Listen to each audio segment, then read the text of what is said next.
that I could use some. Good morning, so this is a,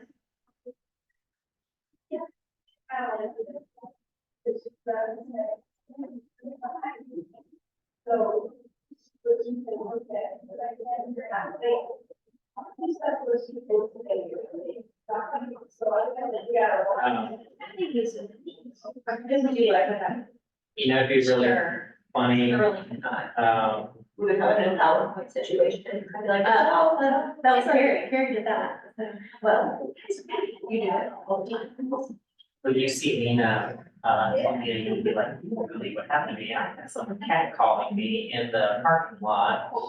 Cause I did the same thing to her. Oh. And she thought it was like, she's like, who in the world is cat calling me at my work? You know, this early in the morning. Honestly, she could have done better. Well, and then when she looked, she was like, oh, yeah. So it's kind of funny, but if you bring it up and make her laugh, because. Is it CD for this? No, this is just a 1 hour. Okay. I don't need it, but I just want to check it. We'll kind of fly through it. Oh, I can't wait.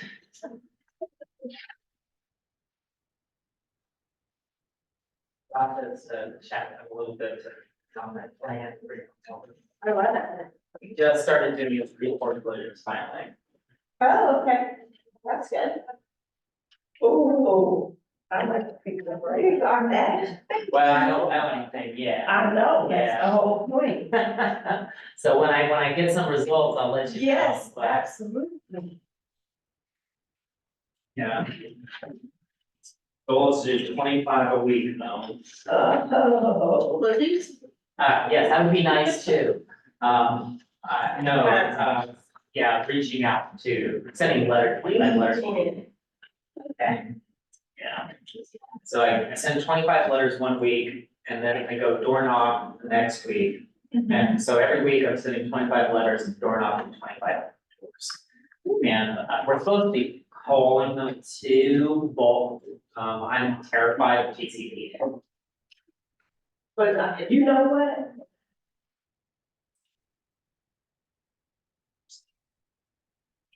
Don't ask for it. Yeah, don't do that.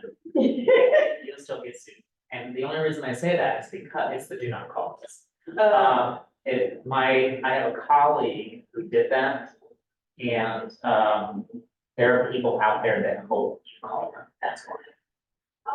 Yeah, they look forward to you calling them so that they can sue you. And it's an easy 10 grand. Yeah, or 5 grand, whatever, either way, it's a paycheck that comes directly to them, you know, for your call. So. I don't want to say that out loud. So all these acronyms, yesterday at TV, it took me a minute when David was talking about deep couples, I was like, deep, but then we got there. We got there. Yeah, I honestly don't know what TCP is. They just always say abide by the TCPA. Telephone consumer protection. There you go, look at her. This is why I'm in the same office as her. And I always know that because I'm studying for my broker's license. Okay, looks like it's going well.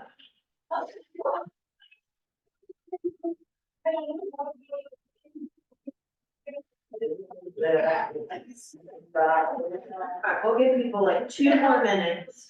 I'm And we'll. gonna go see if there's leftover food from last week. Okay. Good morning, how are ya? Actually, Are you Vivian? yes. Nice to meet you. Absolutely. Grab a packet. Yeah. It's just the slides printed for you. Thank you so much. You're welcome.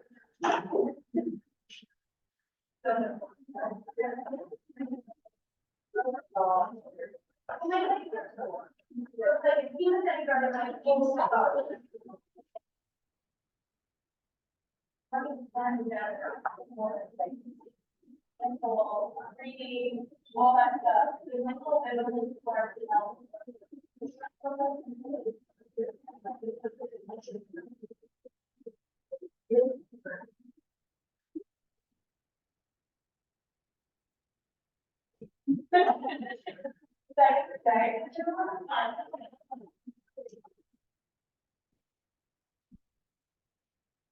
Morning, how are ya? You'll grab, I printed the slide, so you can grab them. Okay. Up in the front. Hey, Bonnie, how are you?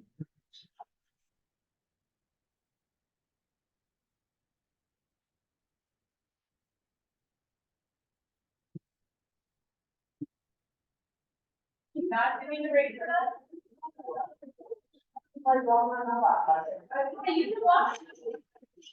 Can everyone on Zoom hear me okay?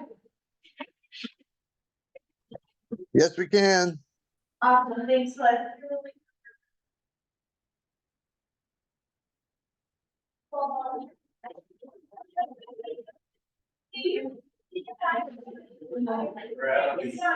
Y'all are people.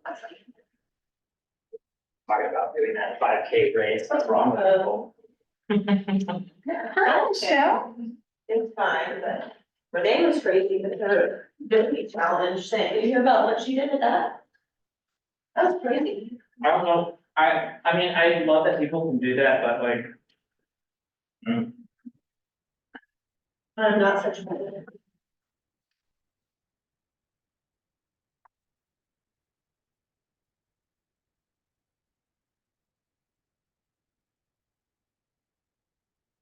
All right, we'll go ahead and get started since we're gonna kind of zip through these changes here.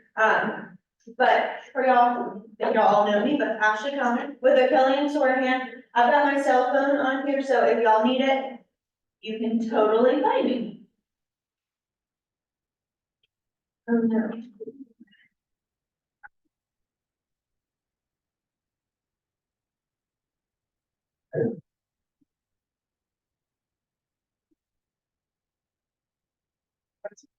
Okay, so going through the changes, as far as the brochures go, there were just a couple of changes on there. Probably the biggest one is gonna be in CD 13, to protect yourself when buying real property. They added a whole section on smart home technology. So now we know that there's all sorts of smart features in a house, right? Like you've got your Nest thermostats, you've got your different, security systems, ways to unlock doors, that kind of thing. So the Forms Committee thought it would be important to go ahead and add a paragraph, just instructing people kind of what to expect. And I've got that on the next slide. But the other two quick brochure changes, what to consider when buying property in a community association. I think it used to say in a homeowners association. There's two ways that you can file as like an HOA. You can be an HOA or a POA. Because there's two ways, they just changed it to community association. I don't know that it's really y'all's job necessarily to explain the difference between HOA and POA and get into all of that. There's statutes that you can refer them to, but just really cleaning up the name because there's two ways to be able to, There a difference between a POA and a masters? so it's either POA or HOA. So like a master association could have a sub association that goes with it. Is that what you're talking about? Well, some associations will have an HOA and a masters association, but the masters Yeah. association will be like a separate entity from the, yeah. That's something different. That's just like a two-tier thing. So you'll see that in neighborhoods that have like sections a lot of time. Like I wanna say Windward maybe has that, cause you've got Windward and then you've got each individual little neighborhood within Windward. Right. Or like my parents live in Morning View, so you've got I've Morning only View. had it a few times, but yeah. Yeah, and then they've got like the lake HOA, cause they live on a little lake in there. So that's just a master sub, that's not POA versus HOA. It's all about how you register and which laws govern. So I don't know that that's gonna change how you guys do your job at all. It's just noting that that's why they changed the form name. And then they added a little bit of language about that, which I think is really the extent that y'all need to kind of delve into with your clients. And then on 31, what landlords need to know about leasing property. They added the reference to the Georgia Landlord Tenant Handbook, which is super helpful. It's a great resource. So if y'all haven't looked at that before, if you do leases, it's a great thing to go pull it up because it goes over everybody's obligations, different time frames, all sorts of stuff. So good resource for y'all. but also a great resource for you to have provided to your landlord clients as well.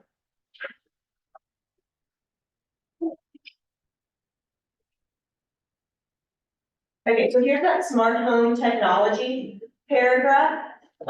Again, it just kind of goes into what a smart home includes, giving some examples about it, and talks a little bit about like privacy and security. I think we've been saying for a long time that your buyers need to be careful about what they say when they walk through a house. If you start saying a bunch of ugly things about it, then are you gonna fix me?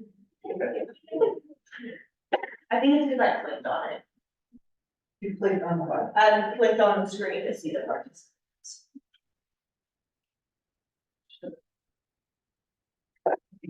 But anyway, we've been saying that for quite some time, but now it's just really in that brochure. So y'all need to make sure that you're sending your clients all the brochures that are relevant for your transaction, because that's a whole lot of stuff off of your plate for disclosing.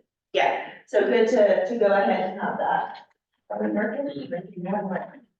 We're going a little too fast, we're slow down. Well, we'll try, you can't She see said that. that when we were going by. I did, I was taking it. I don't know what you did, like, it seems, what, was there something that messed up? So the little clicker thing, so I could stand over here, stopped clicking. Well, whoever propagates left. I wonder who that could be. Also, I think this last sentence there, after closing, consider resetting those devices, changing passwords, etc., is a great little tidbit, maybe even worth pointing out if you end up having a buyer client that buy the house with these features. Again, it's in the brochure, so if you've given them the brochure, then you're all set, right? You've told them that, and that's enough. But I do think that a little reminder is great, because theoretically, if you've got like, I don't know, an Alexa, thank you so much. An Alexa device in the house, and you know, you can like talk and listen in on conversations, if that gets left, anything like that, then the seller could theoretically listen in to what the buyer's saying, they could be watching the buyer with various cameras, like Ring doorbells that we have. So just a reminder, I know that the world is very crazy with fraud and creepers right now, so as much as we can avoid that is fantastic. All right, so jumping in to the contract itself, just kind of going through again what the changes are. So one of the changes was in the purchase price section, and kind of the way I go through contracts, you know, they're set up, especially the purchase and sale. Section A is going to be all the fill in the blank. Section B is going to be all of the explanatory paragraphs that coordinate with section A. So I'm kind of talking about them together. So this change is really going to be in the section B explanatory paragraph. Apparently there was a lot of confusion on sales price versus purchase price. So they've added a sentence that they're used interchangeably throughout the contracts. I think part of that was, it was a lot for the forms committee to go find every single instance that they mentioned sales price or purchase price and make it the same phrasing. So this made their lives easier. I think it also came up as a problem in the sale or lease contingency form, where you're talking about a sales price and a purchase price. People were thinking that they meant the sale of the buyer's home that this contract was contingent on. So I think kind of that's part of where the confusion comes up, because most of the other locations, we're gonna say, well, duh, it's the same thing, but I think it also just made the forms committee just their lives a little bit easier. Note that the purchase price that you put in the contract, the default is that it's cash. So you have to add a contingency if you want the contract to be contingent on the buyer getting a loan for the property. If you don't have anything and you have someone that's like, we're not using the cash exhibit or the no financing exhibit, default is cash, okay? Anything over 5,000 has to be wired, because the good funds law, which this is not a change, this has always been the case, but a good quick reminder there. What the good funds law says is that anything over 5,000 has to be usable money in the attorney's account on the day of closing. So if you have a buyer that needs to send in $200,000 for their down payment for their cash to close, has to be a wire, because if they send that to me through ACH, it's not gonna clear my account until 2 weeks down the road, or maybe 10 days. No cash, yeah, at no point in time can we do cash. Yeah, for sure. So if the default is cash, has it always been cash or it's a new change? No, it's always been cash. So when is it beneficial to use the cash exhibit? Why would we use it? So it's nice to clarify the transaction, I think from just like a use perspective, people expect to see some sort of exhibit explaining how you're gonna purchase the property. From the seller's perspective, I would definitely wanna see that no financing exhibit because it requires the proof of funds. Nothing in this contract says that the buyer has to prove they can buy it cash, right? So it's nice if I wanna buy your $800,000 house for cash, but if I don't have $800,000, that doesn't do either one of us any good. But the contract itself doesn't obligate me as the buyer to prove to you that I have 800,000. The no financing exhibit does. I think the other benefit there is that you can add the appraisal contingency. So from a buyer perspective, if you want an appraisal contingency, that exhibit covers that. So there's a couple benefits on both sides and just the general clarity, but you don't have to have it. It's set up to be the default like this. So if if you have a buyer, they are getting financing, but you're not doing a contingency, you can still use the all cash just to get the appraisal contingency part of it? Yeah, so the no financing exhibit is set up to have two choices. Either you're really paying all cash. Yeah. Or you're getting a loan, it's just not contingent on the loan. So to me, I would always use that exhibit mainly for the clarity, but also if you're the seller, you want the proof of funds. Because even if they are getting a loan and not paying cash and it's just not contingent on it, what it says proof of funds is, it's gonna be that commitment letter from the lender. So you wanna see either, okay, Ashley has 800,000 to buy the house, or she's talking to a lender and they've approved her $800,000 loan, or whatever the loan amount is. So still good to have it, but not a requirement. Thank you. Yeah, of course. Oh, and so the other thing, the delivery of funds, and we'll talk about this in the earnest money section, it's the method acceptable to the attorney. And the reason that that language is in there is because there are some attorneys that will only take a wire, no matter how much it is. There are some attorneys, and we're used to operating in the Atlanta area, but in places like South Georgia maybe, they won't take wires at all. And so what you do, and if there is a situation where the attorney won't take a wire for whatever reason, it just has to clear the account by the day of closing. So you can give me a $200,000 check 2 weeks before you're closing, so it clears my account. It's just nobody will have numbers. That's very cumbersome for the area y'all practice in, but that's why they've updated that language. So closing costs, this is a real small change. I know last year they added number 3, the payoff and proceeds handling and delivery fee to the seller side. A lot of attorneys, us included, have like a small fee that we used to call a post-closing fee on each side. We've updated the language, of course, as all attorneys have to call it payoff and proceeds handling and delivery fee to match what the contract says the seller has to pay. They just clarified that it's the seller's payoff and proceeds. And I think the reason they did that is because some lenders require buyers to pay off certain things at the closing, maybe credit cards, maybe car loans, what have you. And if there is some sort of fee to process that, they want to make it clear that that is not the seller's responsibility. It's just the seller's payoff and proceeds handling and delivery fee. So another one that I don't think is gonna change your life much, is just gonna prevent a buyer arguing that the seller has to pay some sort of fee that either a lender or an attorney would assess for having different payoffs on the buyer side. Okay, keys and openers, one theme throughout all of the forms that has had a bit of a focus was on smart home stuff.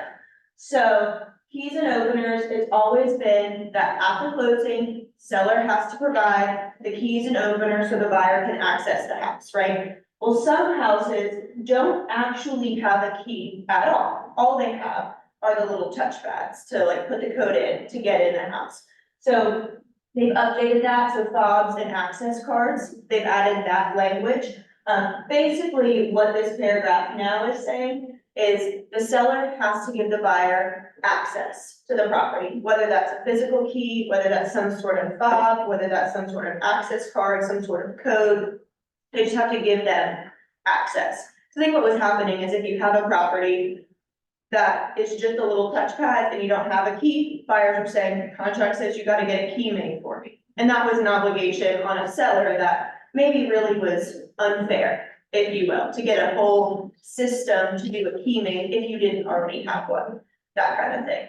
Or I can't get in the garage because all you said is they have to give me a physical key, but this one door only has a code or needs a key fob to be able to enter, and you didn't obligate the seller to give me that access utility then.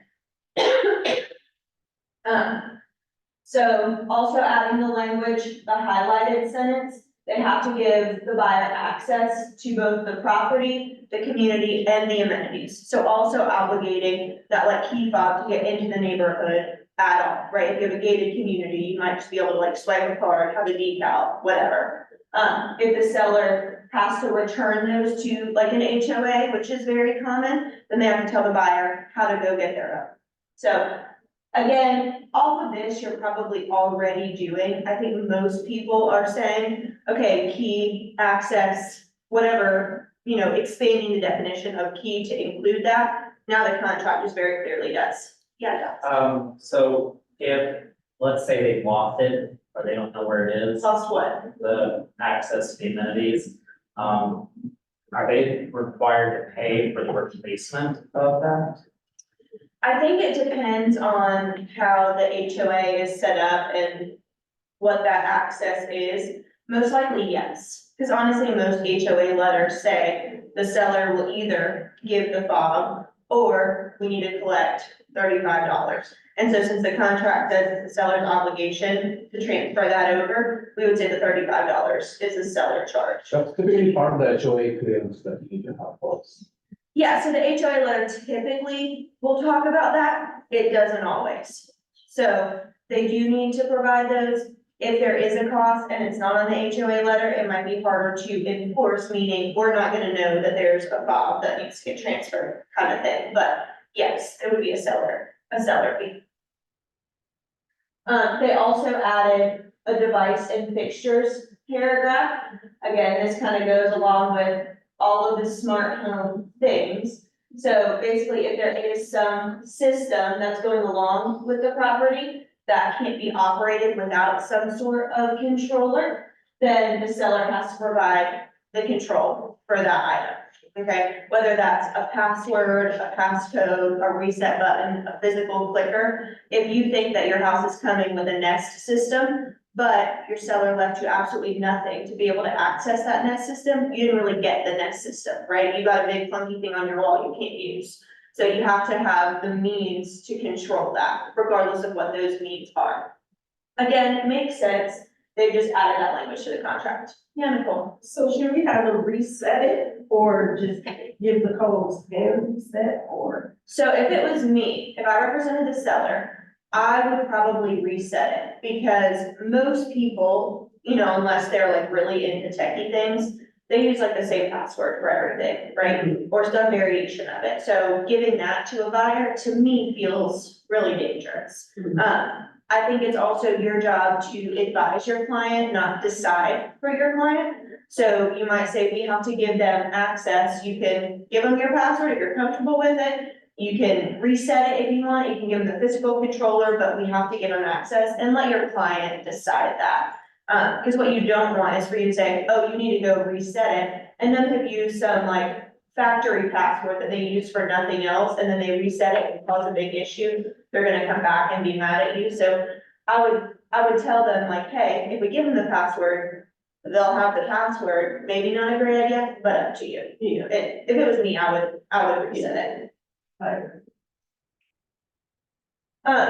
Closing law firm, so not really a big change here. They just added closing attorney next to closing law firm, because the contract sometimes will talk about the closing law firm, sometimes it will talk about the closing attorney, more often the closing attorney. That term wasn't defined anywhere, so now they've defined it, is really all that is.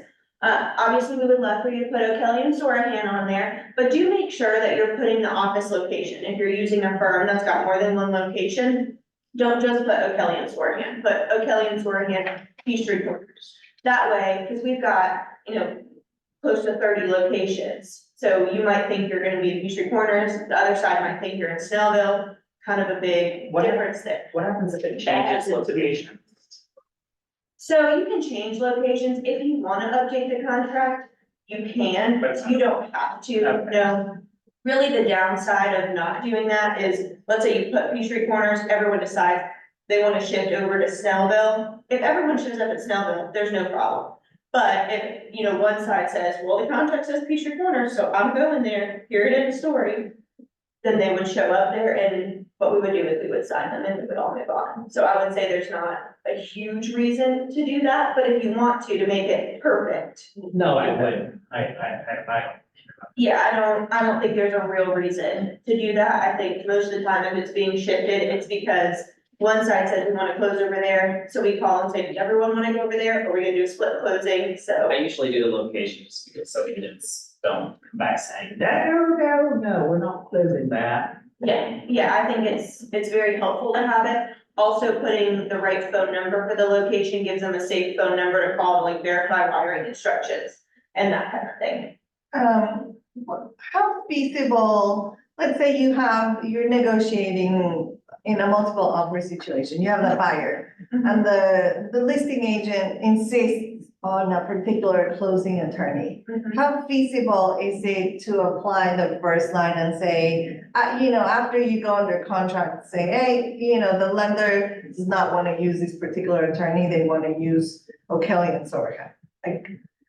I think, you can certainly try it. I think that's gonna depend on whether the lender will allow the use of that attorney or not. Because if I'm a listing agent, I'll say, oh, well, your lender can't close it, let me call and see if we can get it worked out. Most of the bigger firms, all of the lenders are gonna be fine closing it. Every now and then, there's certain like certifications that we have to go through for a lender. And sometimes they'll say, hey, this attorney certification expired yesterday. And then that attorney just updates the certification and we all move on. So I don't know that it happens a lot. You could certainly try it, but I think it's rare that a lender won't use an attorney. Now, I say that, but it's, all the lenders are fine closing with us. Some of the smaller firms, you might run into that a little bit. Yeah, no, I'm asking more in the sense of if you're, as the buyer's agent, you're being pushed to close with a particular firm because that's one of the things you have to do to win that multiple offer situation. How can you revert it back to you? If it's not O'Kelly and Sorohan, how do we revert it back to O'Kelly? That's more the line of my question. Gotcha. I think it's a lot of telling the listing agent, hey, we've already been talking to this attorney, and a lot of times this is easier from like the listing side to say, hey, O'Kelly's already done title work, so let's go ahead and do that. Even if I just pulled the deed for you, that is kind of like, she's already started sort of thing, and you can use that and maybe stretch that a little bit. From a buyer side, technically the buyer does have the right to select the attorney. You can use that argument to say, hey, this is who my buyer wants to use, but also know that it's part of the contract, right? So if both parties agree to use another attorney, then the buyer has selected that attorney because it's in the contract. So I think it might be a little harder from that standpoint. Is you could totally, you have the lender call the listing agent and talk about how great the buyer is, how qualified the buyer is. Saying, we work with O'Kelly a lot, let's streamline this, run it through, they know our process. You might attack it from that angle. Wish we could do new construction. Yeah, new construction is harder. Yeah, new construction, Is impossible. Yeah, it's not even, I did a lot of. Just use the attorney they want you to use. We don't have a choice. Yeah, well, you do have a choice. They can't force you to use it, but you save your Well, client what they a ton say of time. is, if you're not gonna use the attorney, then we won't be doing this. Well, So it's a, Can they do that? yeah, they can find whatever contract they But want. do you think they really would lose a deal? oh, yeah, I do. Because especially now as the market starts to heat up a little bit, they don't necessarily need that buyer because there's another guy in line And who will happily step in. They don't do it, yes, they do get kickbacks from the attorneys and the lenders, but the idea, the reason why they only work with a single entity is because everything is right there. They don't have, it's the same reason why we close with Ashley, like she knows us, we know her process, we know how they work. you don't have to worry about problems. That's why. Yeah, and with builders, typically it's, especially the big builders who are gonna be the ones that are a little bit more finicky about who they use and demand to use one. They've got a ton of like, corporate documentation, LLC documentation backed up, that they don't wanna go provide to every other attorney. They don't have to do all that over and over. They've got certain approvals set up for mail outs, not showing up to closing, all of that kind of thing.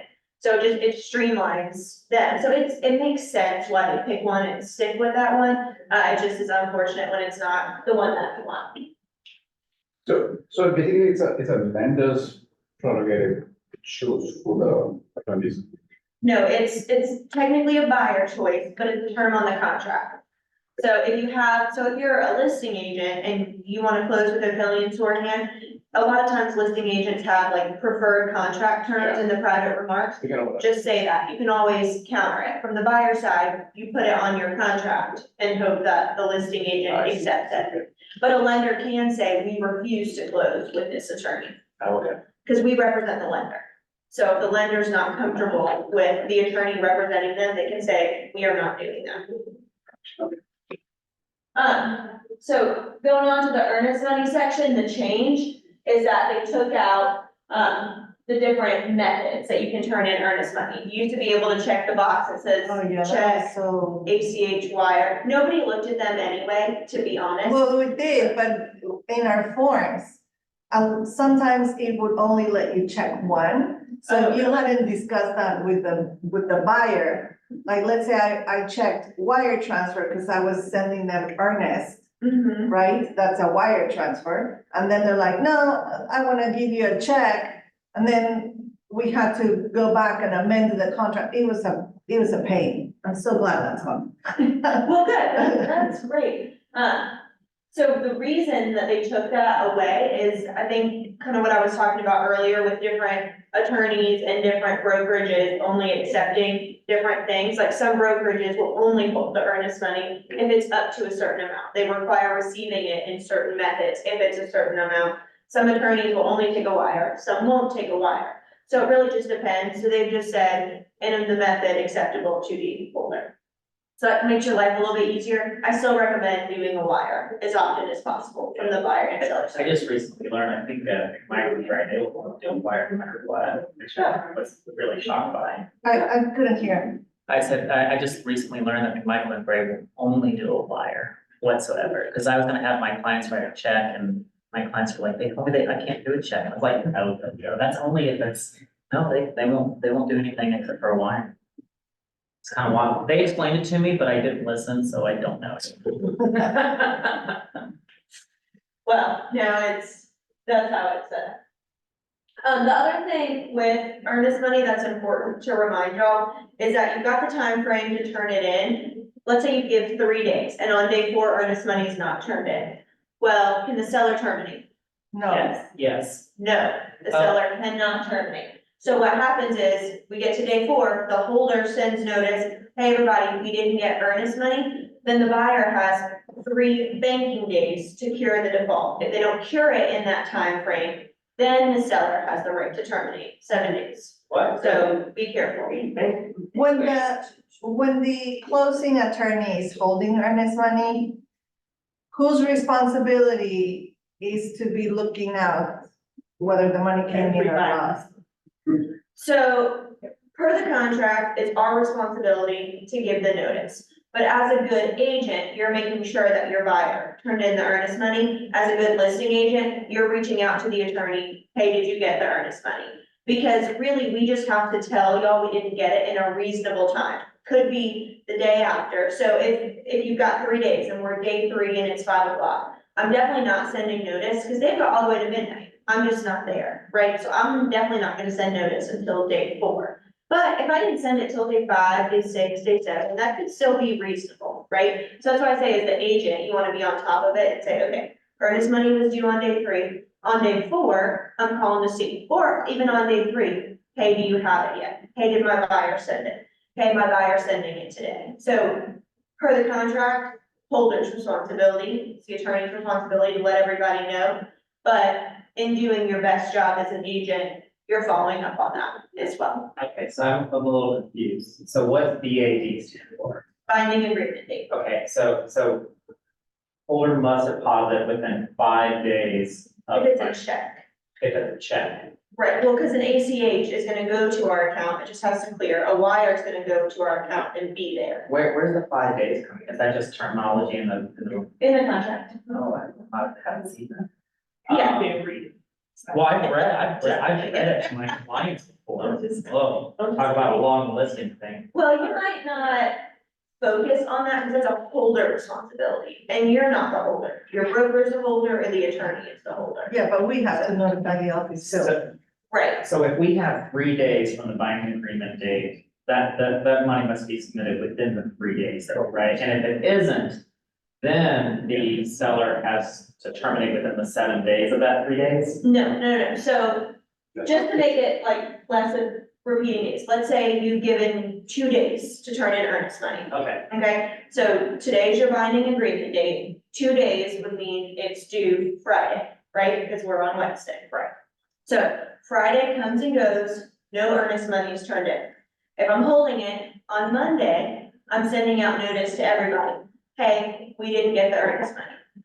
Then the buyer has 3 banking days, so Tuesday, Wednesday, Thursday, to cure the default and get me the earnest money. If they don't, on Friday, the 7-day window, 7 calendar day window for the seller to terminate begins. oh, I didn't know that. So.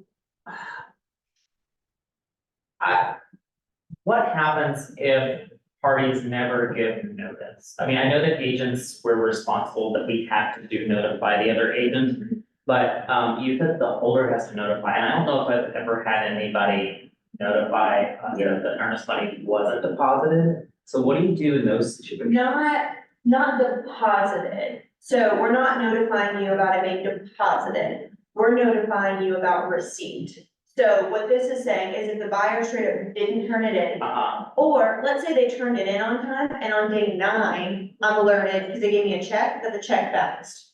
Then I'm telling everybody, I don't have earnest money, just because you wrote me a check, if there's no money there, that doesn't do anybody any good. So, but deposit, so if you give me a check, I have 5 days to get it deposited. But if you give me a check on day 2, I'm not gonna notify anybody of anything, because I got the earnest money. Does that make sense? I think we're talking about 2 different things. We are, so this is talking, so this first one, the holder Right, has a certain time frame once they receive a check that's just to basically. deposit it. Right. Right. But this is talking about responsibility once it's not turned in or it's turned in and bounces. Oh, okay, so. Dishonored by the bank, whatever. Okay, I guess I was just getting caught up in the ACH inquiring if the free banking day still applies to that. It does.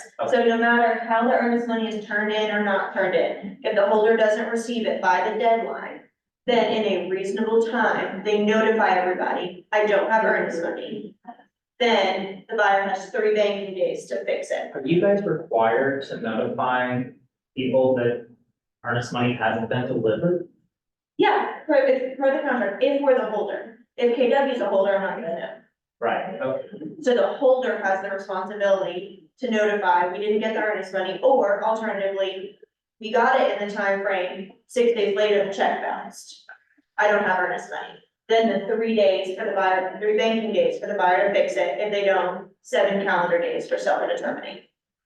So in the contract, if I have if I have my own closing attorney, say if I choose you, then do I have to, when I'm sending my contract, do I have to send a copy to you also so that you know that? Yes. yes, Always send a copy of the contract to the attorney and the lender, if there is a lender. As Could soon I as- Could I say one thing? Yeah. We will notify, but we don't know sometimes you don't get the check because these agents don't turn it in time. You have got to turn your contract into the office within 3 days so we know about this. You know, I mean, you don't put in command, we don't know, then we find out later, we didn't even know there was a contract. So that's really important if we're holding the money. That's yeah, what- and I'd like to add something too. Just so you guys know, you have to stay on top of the earnest money. If you don't notify the other agent that earnest money wasn't deposited, the agents are liable, for that earnest money amount, and you can be sued, just as an FYI, so make sure you're keeping on top of it. And my question is it better to have KW hold it, or is it better, if you're gonna be the closing attorney, would it be better to give it to you? Your office prefers that KW is the holder. Okay. I give it to the closing attorney every single time. That way, it's less hands, more paperwork. You don't have to pick up the check on the day of closing, it's just already with the attorneys. Yeah, you don't have to worry about all this. So you do the same thing then? I try to use a Kelly every time because I love that my buyers can go on their website. I don't have to meet them and get a check in, Peachtree City or something, like I tell them, go to the website. Have it pulled out of your bank account, because if you deposit it here and the closing is in Canton, you gotta come to the office and get the check on the day of closing, or if you don't do that, then you have to pull it out of your commission check or something. I don't even want to give myself the opportunity to forget to even pick up the check. Yeah. Yeah, it's not fun. It sucks. I've done it once. Okay. I understand why they like to hold it, because they work for you here, but like, I mean, at the end of the day, if a verdict goes a certain way, then it goes a certain way. So then y'all do the 5-10. Yeah, if the attorney's holding it, you have to do the 510, F510 and F511. So F510 is an exhibit to your contract where everyone's acknowledging we're the holder. F511 is not an exhibit to your contract, but it's where I sign off agreeing to be the holder. So you have to have both. Are you saying that if someone turns in a check and the check bounces, they have 3 business days from the day you're notified it bounced to correct it? Correct. Okay. Yep, and the day of notification is day 0, just like binding agreement date would be day 0. That's exactly right. And then as far as the holder of the earnest money, we've got a few times and ways that we can disperse it. So at closing, right, the buyer gets credit for it at closing. If there's never a binding contract, then of course the holder can send the money back to the buyer if you have a contract where you've said, we're sending earnest money over with the offer kind of thing, a court order. An agreement by the parties on what to do with the earnest money. So when you send like your TNR, you've got the earnest money disbursement, both parties sign off. Or the 5th way is we do the 10-day letter, okay? So what that is nobody can agree on the earnest money. We look at the contract, we make a determination, we send a letter out saying this is what we're gonna do with the earnest money. They've clarified that we cannot make a determination that splits the earnest money. So if the holder is writing that 10-day letter, we're either giving it to the buyer or giving it to the seller. We can't decide to split it anyway. Now, parties can decide on that TNR earnest money disbursement. You can say half to buyer, half to seller, and we will honor that and we will follow that. We can't make that determination. KW as a holder cannot make that determination. Okay? So hold on, so if there's a dispute,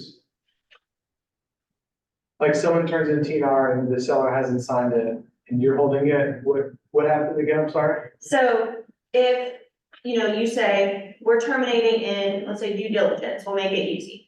And in the earnest money disbursement, you say, return to buyer, buyer signs it, seller refuses to sign it. What I'm doing is, you send it to me and say, sorry, it's terminating, thank you for sending, let me know when you've got the fully executed copy. Eventually, you're gonna come back and say, seller's being jerked, they're not gonna sign it. So then what I'm gonna do is I'm gonna reach out to the seller / listing agent and say, hey, I'll go through these motions and I'll write this letter, but it is clear cut, the buyer's getting the earnest money. Just have your seller sign it so we don't have to do all of this, if it's clear cut, right? If they still don't sign it, then I'll write the 10-day letter. As a reminder, a 10-day letter, it's not that the holder has to write it within 10 days. It's that's how many days once the holder sends the letter out, that parties have to respond and argue with what they're doing as far as the earnest money goes. Kind of like a due diligence for earnest money time. Within those 10 days, you have to come to some sort of agreement, Well, right? not necessarily an agreement. So let's say an example where you might productively send me an argument is I say, hey, buyer terminated in the due diligence period, buyer's getting the earnest money. And you as the listing agent say, hey, it looks like nobody ever sent you this amendment that shortened due diligence period. They actually terminated 2 days after the conclusion of that period. I would get that within the 10 days and say, oh, you are so right. And I would write a new 10-day letter. That would be, so it's not that parties have to come to an agreement, it's that if a party disagrees with what I've decided to do with the earnest money, they then write me saying, hey, I think you're missing this crucial piece of evidence. more or less. But I would say don't expect any of that to occur in anything less than like 30 days. Because most holders are gonna call the parties and try to get it worked out first. I had to learn that part. Ashley, can I ask a question? This is Dina. Of course you can. Hello, everyone, and good morning. Since Ruth's on the phone, this is kind of a broker attorney question, but I was always trained to keep it here. Now we're getting into wire and the world's changed. Of course, I've been around 100 years, but I always was kind of trained that Keller Williams should hold the money to protect. I heard what you said, Dallas, and I agree, but I just want to make sure I understand, because I do like wiring the money. I'm like the rest of them. It's starting to be a really easy, fun way, but is our client better protected if our money is held with Keller Williams if there's a dispute? Or are you doing exactly what Keller Williams would do? So all holders should be doing their job honestly and correctly. And what that is to follow the four corners of the contract, right? So between me holding it and KW holding it, if the buyer terminates in the due diligence period, it's obvious, both of us are giving money to the buyer, because that's what the contract dictates that we do. So like from an honesty perspective, there's not gonna be a difference. But what is helpful for your office is that the attorney is gonna be neutral, whereas your office is going to be trying to get it to your client if they can reasonably do that. So I think it really kind of depends, but also I think, and Ruth can chime in on why they like to hold it, but also just having the control and knowing that it's there. So as long as you as the agent tell Ruth, or tell however y'all input it in the system, hey, we're holding the earnest money, hey, we have it turned in, hey, it has not been turned in and the time frame has come and gone, then your office knows that those notices are going out in the right time frame and you have control over the process. Whereas if you're using some attorney that you've never heard of, you don't know if they'll do their job correctly or not. And I think that's a large part of it, and Ruth might have something else to say about it too. Well, I agree. But I mean, we've had people some of these attorneys, you can't even find them. So I would be real careful. Obviously, you are going to be very careful with which attorney that you use, and you'll probably use one of ours. But we've had some pretty bad situations with attorneys that we couldn't find when we didn't know where the earnest money went or whatever. So the main thing is we just want your clients to be protected. Agreed. And I will Thank you. say there's one big attorney firm out there that will not write a 10-day letter. No matter how clear cut it is, they will always interpolate it. So I'm not gonna say who that is, but there is an attorney out there that Big will. attorney? What? Big attorney? Mhm. And what Can we they, get the initials? I don't understand. So instead of writing the 10-day letter, we can also interpolate it. What's that So mean? that means we send it to the court and tell the court to decide. Whoa, really? Yeah, so if it's a really, really, really close call, like I'm looking at it and I'm like, I don't know. I really can see both sides. I cannot in good faith make a decision. Then I would interpolate it and send it to the court. And the cost of doing that comes out of the earnest money. So what you end up getting, like let's say buyer wins, if it was $10,000 earnest money and that process costs $3,000, your buyer's only getting $7,000. So Because they're we've not interpolated. motivated. Well, Exactly. Well, in that case, I mean, like we say, we're going to interpret it. Don't we I always let people know ahead of time. We can't make it, so we're going to interpret it. Most of the time, then they'll say, forget it, give it to the other party. Because they Yeah, don't. absolutely.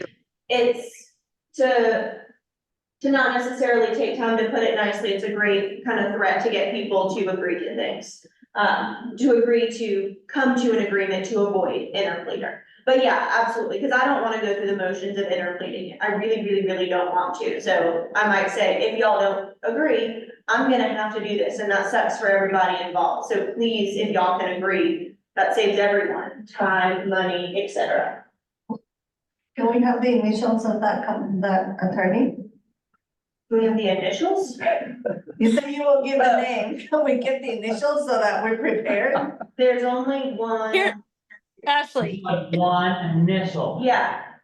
One. One. Yeah, either starts with a I said W with a or a W. G. Well, what I was gonna gonna- say it is, however, It's gotta I've heard be. that there is one, and it's not either one of us in the office. Well, and Ashley, what you can say is just ask the attorney you're working with. when you're doing it, ask the attorney if they'll, Yeah. you know, how they handle earnest money, so you know. But thank you for the answer, that helps a lot. And if the clients agree to, like, if it got to that and the clients agree to split the earnest money and you put it on the termination, then you guys can split the earnest money, correct? Absolutely, happy to Okay. do that. We just can't unilaterally make that decision. Perfect. Thank you for all those answers. Awesome. And Michelle, keep up. I want to know the answer too, Michelle. Get us the answer. I'll let you know, Dina. Okay, good job, guys. So again, just kind of zipping through the purchase and sale here. More on fraud, so we're updating some things for devices, smart home stuff. We're also adding some updates about fraud. This is a good thing for you guys. Y'all don't have the responsibility to determine that a seller is legitimate. So that's a huge issue right now. Certainly do your due diligence on your clients, right? If you've got a seller who refuses to talk to you on the phone, refuses to meet with you, refuses to do any kind of video call, those are big time red flags, right? So make sure that you're being safe, but the buyer can't sue you for not determining that, right? Like if you get an ID and it turns out to be a fraudulent ID, not your fault, right? So do make sure you're dealing with real people, but it's not your responsibility to absolutely with 100% accuracy verify that they're a legit person. And then, they also are acknowledging that it's not your responsibility to ensure that the seller has terminated their or third-party access to these smart devices. So again, good thing for you to tell your client, definitely advise them to do it, but you don't have to go behind them and ensure that it's done, okay? Another thing they've added, it's always said that the agreement cannot be assigned. Now, you can certainly amend it to allow for an assignment. It just, the default is that it was not assignable. Also, the buyer cannot list the property for sale in an MLS service, unless of course you stipulated otherwise. So sometimes you've got people who are like wholesale sellers, so they'll want to buy the property and in the same day turn around and sell it to somebody else. So they were going and listing the property for sale before they even owned it, and sellers, the original seller, party A, was getting upset about it. So if you've got a wholesale seller, you want to stipulate that they can list it, because the contract now says that they cannot, okay? So this is one of the biggest changes that we'll talk about when we get to the loan exhibits here, but this is the hierarchy section of the contract. So now, instead of saying that the FHA or VA is at the top, the amendatory clause at the tippy top of the pyramid, they've added this language, that the further agreement pertaining to the amendatory clause does not conflict. So again, that's in the FHA exhibit. We'll talk about that in a second. But that's a little bit of a change on how we operate FHA loans. This changes the hierarchy, matches up with that exhibit. Survival of the agreement, the way your contract is set up is saying at the closing, everyone's agreed that the terms of the contract have been met and are concluded. So like if your seller agrees to pay for a home warranty, it doesn't make it onto the settlement statement. Technically, once closing is done, the obligation to provide that home warranty goes away. Now, most closings have paperwork signed saying parties will fix inadvertent errors like that, but technically per your contract, that obligation ceases to exist. So they've listed out things that survive. So the first 7 have always been in there, but what they've added to survive is the section on devices and fixtures that we've added. So that survives closing, and then also the liability for not removing items that the seller has agreed to. So none of these really should be a huge change in your world. Just know that, especially for number 9, it was always set up to be that way. They just added it in the survival paragraph. So, if, we close, and, you know, there are some sellers out there that, whether it's purposely or not, they don't remove some things. How would you make them? So the actual, forcing of that is gonna be the harder part of the equation. What the, Yeah, it's just really hot. what the, property disclosure, the fixtures checklist says, I think it's 30 days that they have, and then if your buyer has to get rid of that stuff, it's a seller cost. As far as the logistics on how to actually get that, you have to sue them. Is the reality of that. Anything post-closing, the solution is you have to sue them, because there's no closing to hold up pending that being done. The closing is already Is done. that easy or hard, or is it costly? Like, is it hard to take a seller to take a, I mean, a buyer to take a seller to court? There, depending on the amount, there's small claims court that you could go through that I think is relatively painless, but the harder part is finding them, serving them with notice, and then what if they don't have the money? You know what I mean? Like, Right. you can't squeeze blood from a turnip, so it's a bunch of variables. I would not say it's a quick and easy thing that you would just say, oh, we'll do it, no problem. Okay.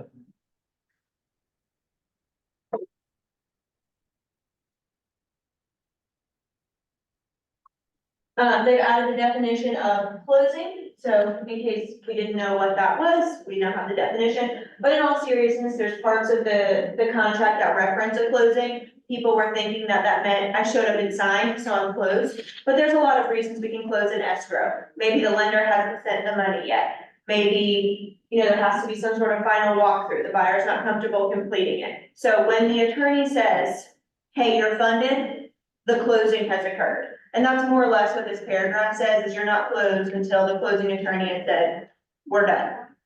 But just kind of define that for clarity's sake. Again, another paragraph on fraud. As far as the 210, 213, 228, a lot of these changes that were in the 201 are also applicable to those forms.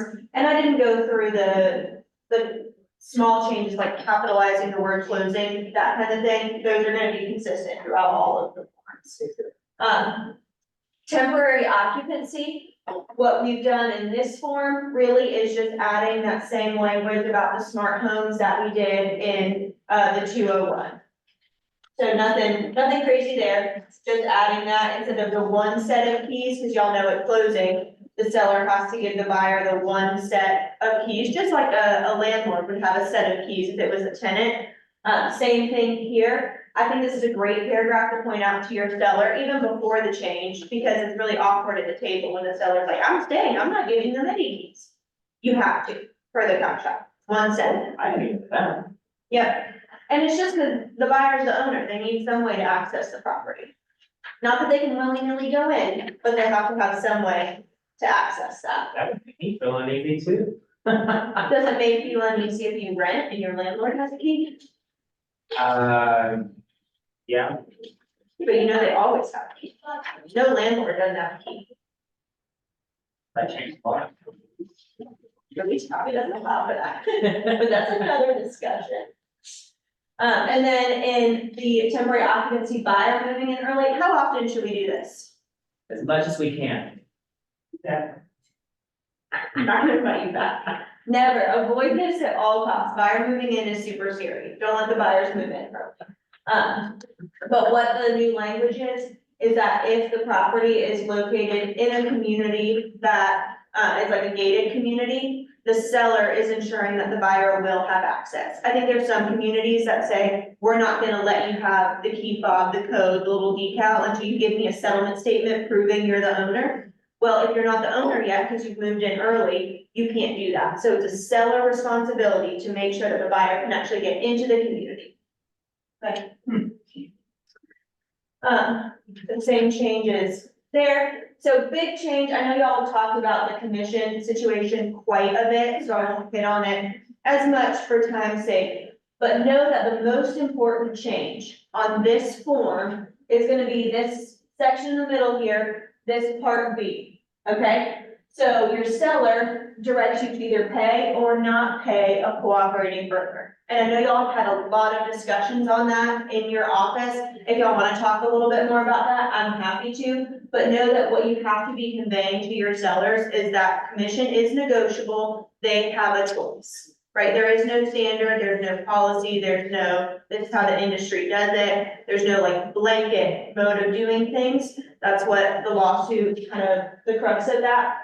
So just note that, what you're doing here, and be careful filling this in. So the commission, this is the total that you're filling in. So if you're gonna say, I charge 7% and I'm willing to give the other side 3.5, you're gonna put 7 in part A, and then part B, you're gonna put 3.5. Okay, don't put 3.5 and 3.5.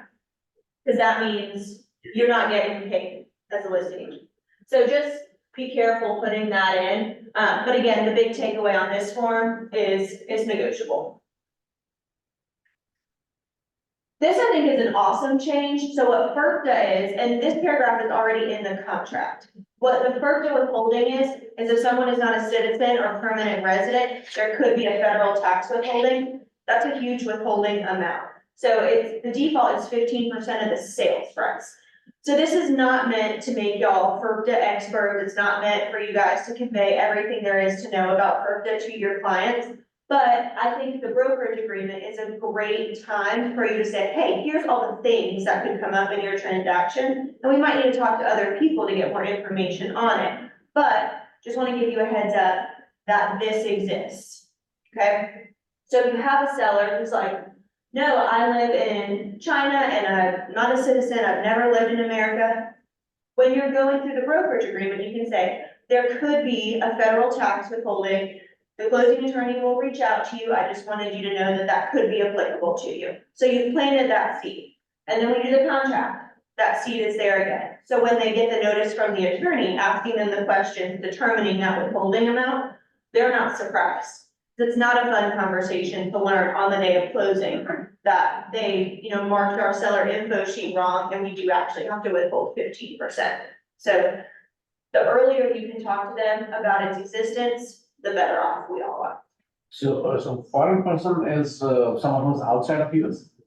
So it's someone who's not a citizen, not a United States citizen, not a United States permanent resident, like has a green card, and they don't pass what's called a substantial presence test. And so what that test is literally counting days for a certain number of years. So they have to be in the country for that year for at least 30 days. And then the year before it's, so many days out of so many days, the year before is like that. So people who are here on H1 visa, H1, where they are here on the work. Some visas, those days count, some visas, those days don't count. So instead of necessarily telling them what counts, I would direct them to the IRS, like the IRS has the substantial presence test very clearly laid out, and I can send that to you if you have someone that has that, but they can look and see whether their particular visa, whether those days count or not. Buyer brokerage agreement also updated for the commission side. They've made it clear that the seller and seller's broker, so this sentence here, buyer acknowledges that neither seller nor seller's broker are obligated to pay any commission to broker. That sentence is just clarifying that, again, it could be a buyer responsibility. So in the conventional exhibit, just a couple changes. So on that first page, and this is true for all of the loan exhibits, they've removed the source of loan terms column because it was unnecessary. And y'all probably thought to yourselves, why is this even in here a million times? That's been removed. Doesn't change really the way you operate. If it's a conventional loan, the source would be an institutional lender. And that should have always been the case. And it just had the one little box to check. So it was silly. So that's been removed. And then they've also said in the appraisal contingency, which this is always true, it's just adding language to avoid any confusion, is that if buyer does not seek a reduction in the sales price, the buyer does have to buy the property at the stated purchase price. Again, that's always been true. They just added that sentence because people come up with creative arguments to get out of things they don't want to do. FHA, so again, they removed that same source of loan terms situation, but this is, to me, one of the biggest changes that's happened in the contracts changes. So the amendatory clause used to just be the one paragraph. They pulled the last two sentences out and created this paragraph 13, further agreement pertaining to a mandatory clause. So what's important about this is that what it says is if you get an appraised value that's less than your sales price, or what you've listed is that minimum appraised value, which again should always be your sales price. Don't list something different because no lender will accept that. Buyer will immediately provide seller with a copy of the appraisal, and then seller may, within 5 days, opt to reduce the purchase price. If they don't, then the buyer is of course allowed to terminate, but if they do, then the buyer is obligated to purchase at that reduced sales price. This is different because it used to be that with an amendatory clause with FHA, no matter what the parties agreed to, the amendatory clause would trump it. So your hands were tied as far as amending the sales price. Now you can amend that sales price for the terms of the contract. So be careful with that. One of the changes last year was to kind of hint that they were heading in this direction. They've made it very clear, and what I like is they've given us a process. So you have a certain time frame to do this, which was lacking before. But they've split the two paragraphs up, so what paragraph 12 is the amendatory clause exactly as HUD and the VA have stated it, depending on the exhibit we're in. So that language was not touched at all. Those the two sentences at the end were added by GAR, so they pulled it out and made a whole separate paragraph that essentially is saying, if you amend that sales price, that does not conflict with the amendatory clause, and that does stand and hold weight. Does that make sense?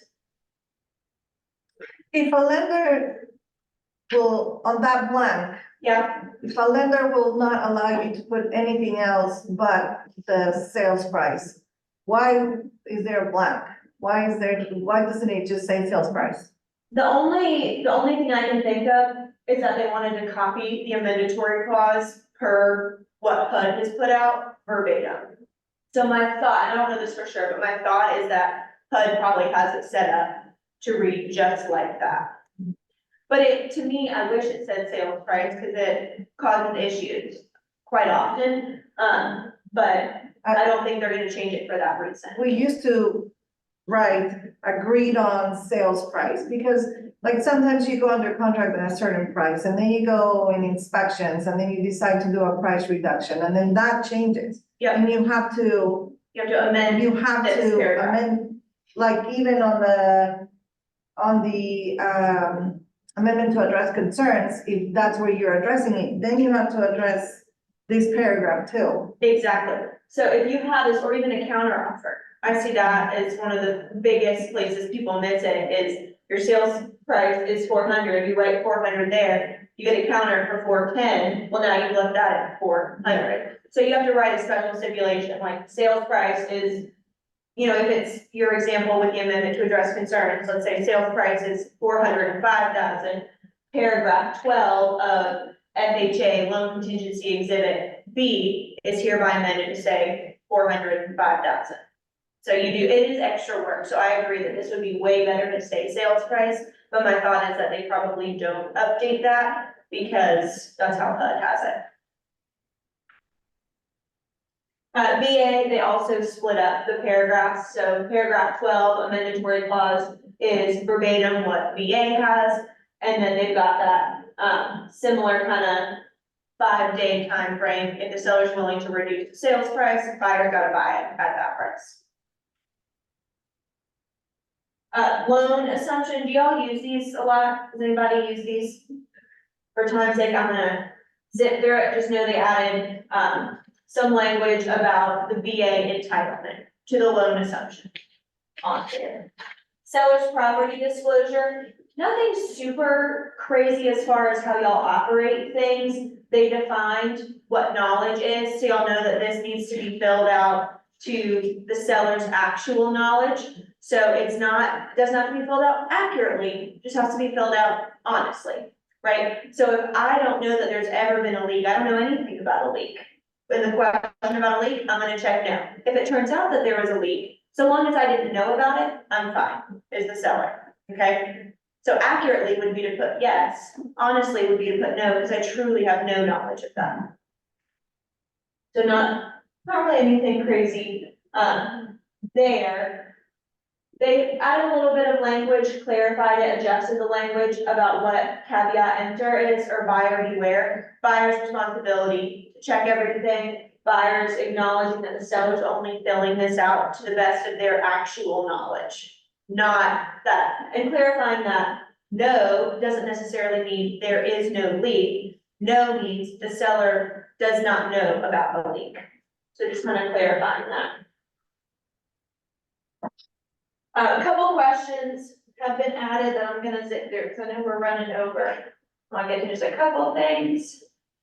They just reworked this section, so it's a little bit more user friendly, the fixtures checklist. It used to be one huge cumbersome paragraph, they split it up, so it's a little bit more digestible now. But no big change in how any of it actually works.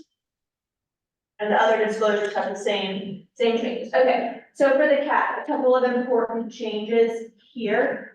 They added 6A, because some HOAs have fees that were not technically utilities. So maybe there's some sort of fee for like lawn maintenance or whatever.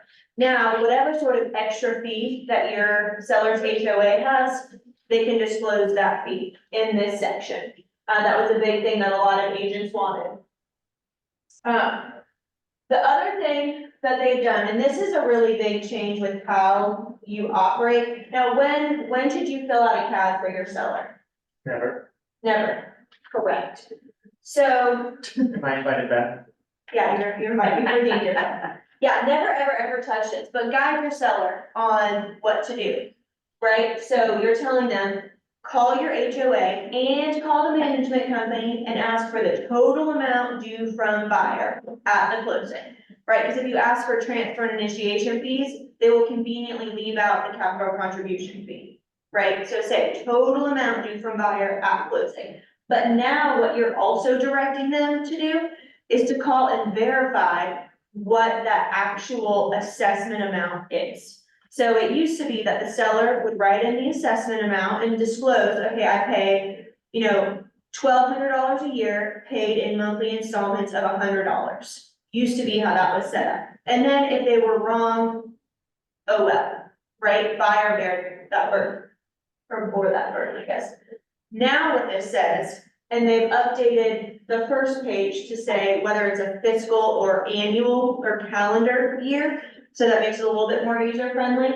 But what this section is saying is if the seller does not disclose those annual or monthly, whatever, the regular assessments correctly, the seller now has to pay that difference. Just like the transfer and initiation fees. If your seller discloses 500 and they're really 750, then the buyer's gonna pay the 500 that were disclosed, and the seller's gonna pay the 250 they failed to disclose.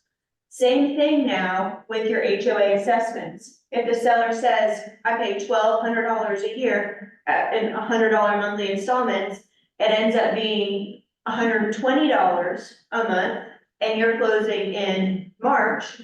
Well, now for March, April, May, June, July, August, September, October, November, December, they're gonna pay $20 a month difference. The seller has to pay that because they failed to disclose it correctly. Just for the remaining year? Sorry, my watch listens to everything I do, it's really scary. Say your question again? Just for the remaining of the year? Yes, just for the remaining year, whether it's annual or fiscal, but yes. So some HOAs run like April 1st to March 31st.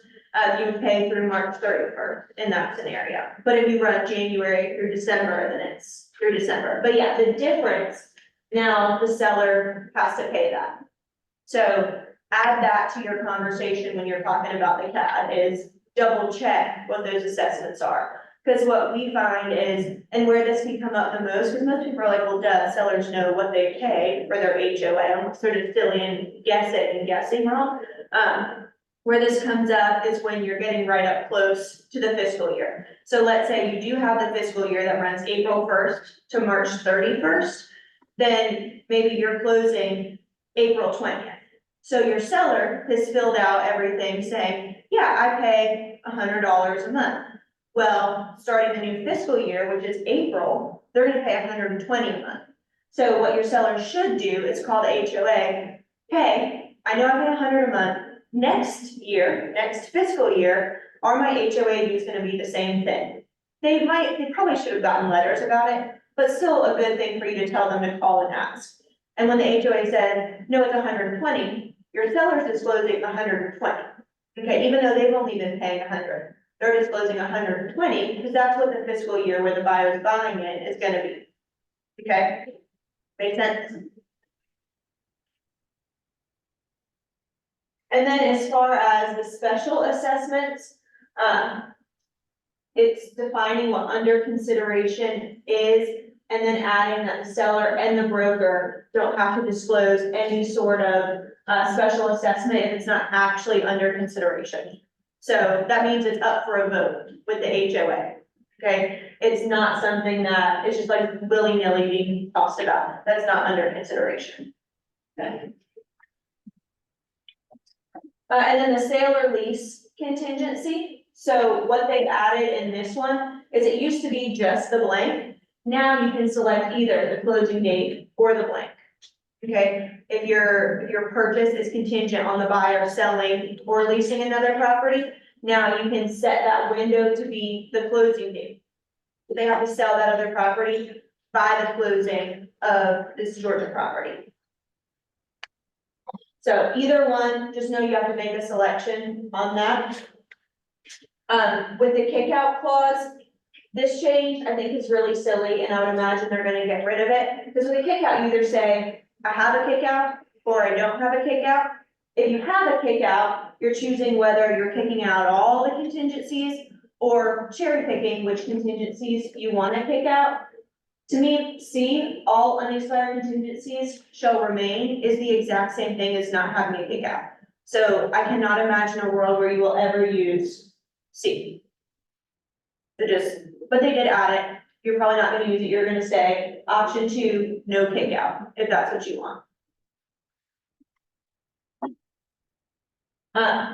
As far as assigning the agreement, there's a new form. So if you've got a buyer, so you've said the assignment's allowed, and they come in, you've got the assignee, so the new buyer.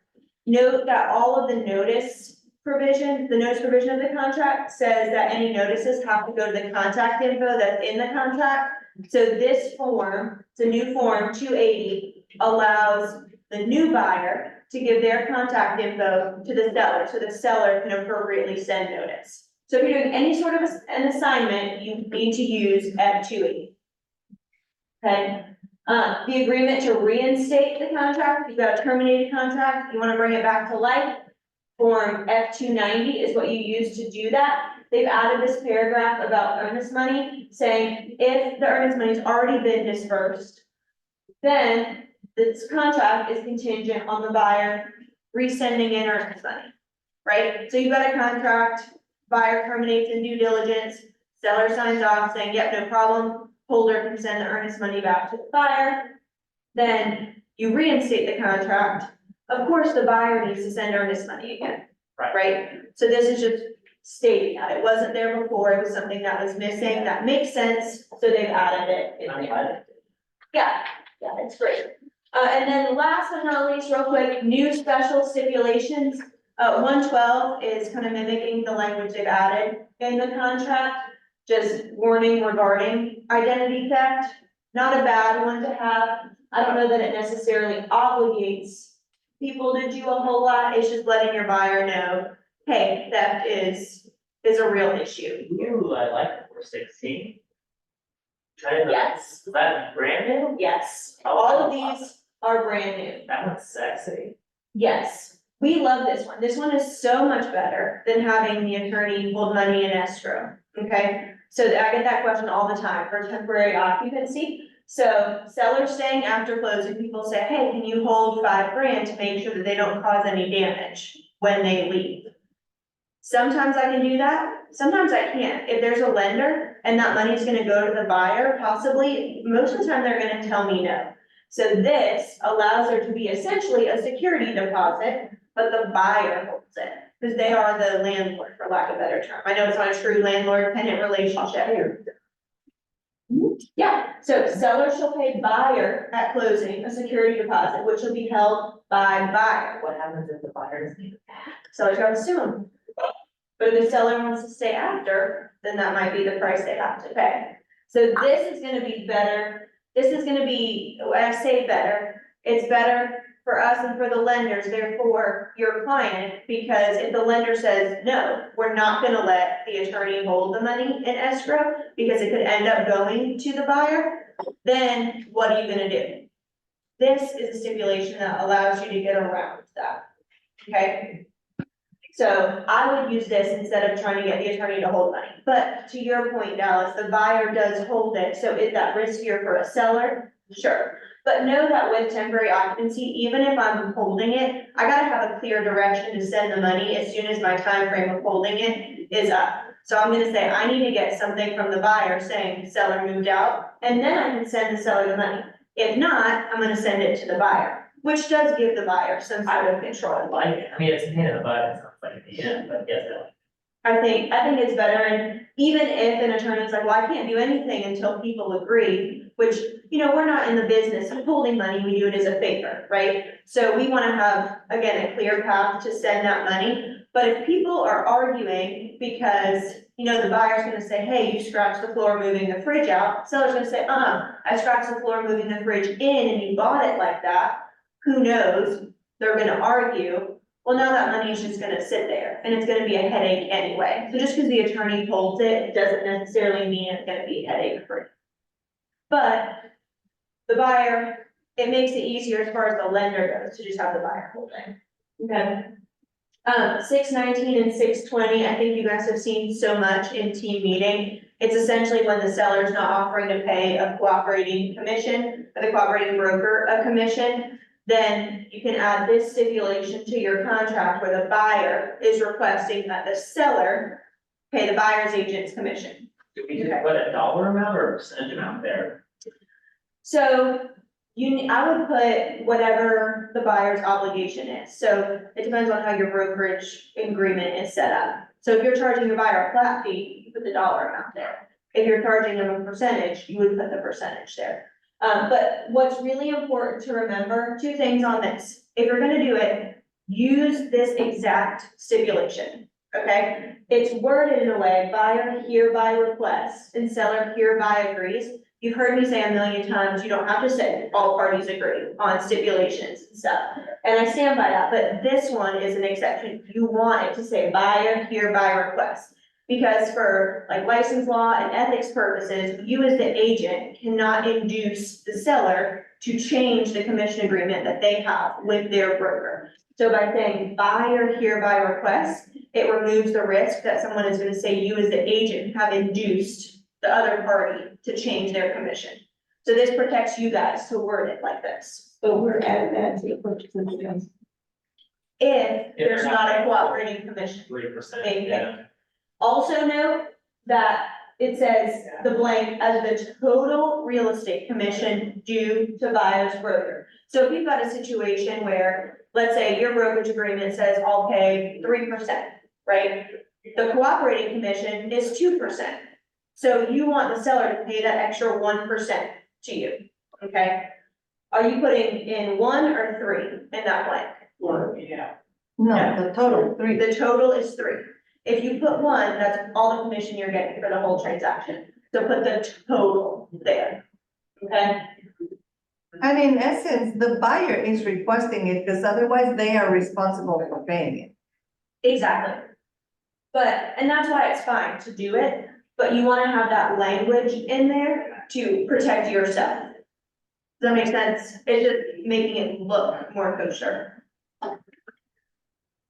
And then, 619 is specifically for VA, but same sort of idea, because the buyer is not allowed to pay for commission to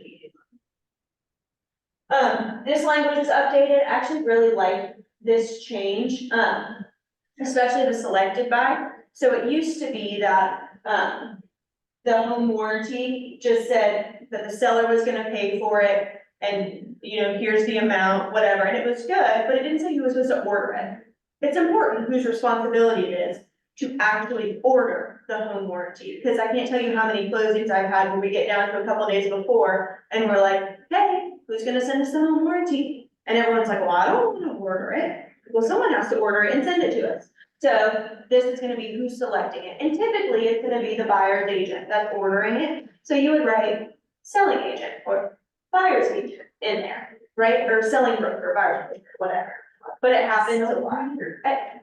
You would be shocked at some of the things we've seen. But this is great because it actually gives someone an action, right? It says you need to go order this. Seller's gonna pay for it, but you need to order And you want this to either be buyer or buyer's broker, so they're picking out the home warranty that they want, not the one the seller should.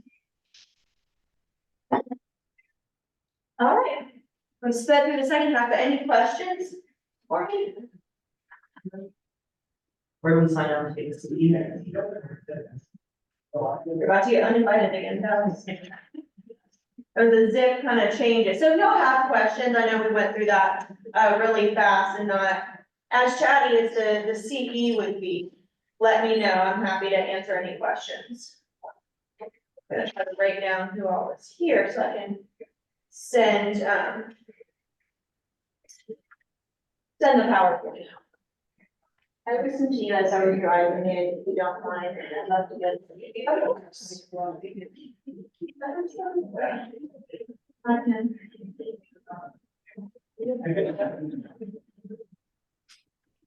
Thank you, Ashley. It was a good class. Okay, I'm glad it was helpful. All righty. Well, thank you again, and let me know if you have any questions. Appreciate it. Thank you so much. Thanks, great. Thank you.